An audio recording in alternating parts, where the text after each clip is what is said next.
Hi everyone, welcome back to Ashley's Kitchen. Today we are making a super fragrant and spicy clam stir fry. Just look at this dish.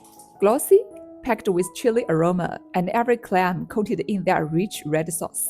It's the kind of dish that makes you want to grab a bowl of rice right away. Alright, let's get started. This is the clams that have already been washed and purged of sand. Now let's prepare the aromatics. Chop up some scallions, mince some ginger and garlic.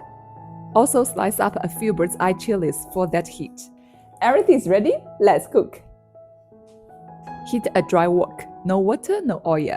Pour the clams straight in and spread them out in one even layer. Turn the heat to high, cover with a lid and let it steam for about 3 minutes. Once they pop open, they are done. Don't overcook them.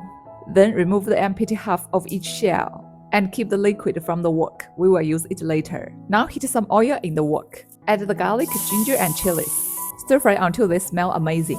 Then add 1 tablespoon of doubanjiang and keep the heat low so the paste sautés and becomes fragrant. Pour in 1 tablespoon of cooking wine, 1½ tablespoon of light soy sauce. Let everything sizzle. Then add the clam broth back in. Season with 1 teaspoon of MSG and 1 teaspoon of sugar. No salt needed. Drizzle in a little cornstarch slurry, just a bit at a time until the sauce thickens.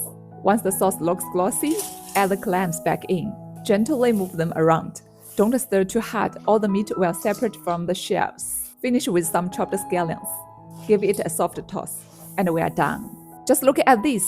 Spicy, fragrant, and packed with ocean sweetness. One thing to remember, let the clams purge properly before cooking and always handle them gently so the meat stays intact. Let me try one. Oh wow, the broth is insanely good, perfect with rice. Or honestly, grab a drink and enjoy it as a snack. Give it a try at home. Thanks for watching. See you next time.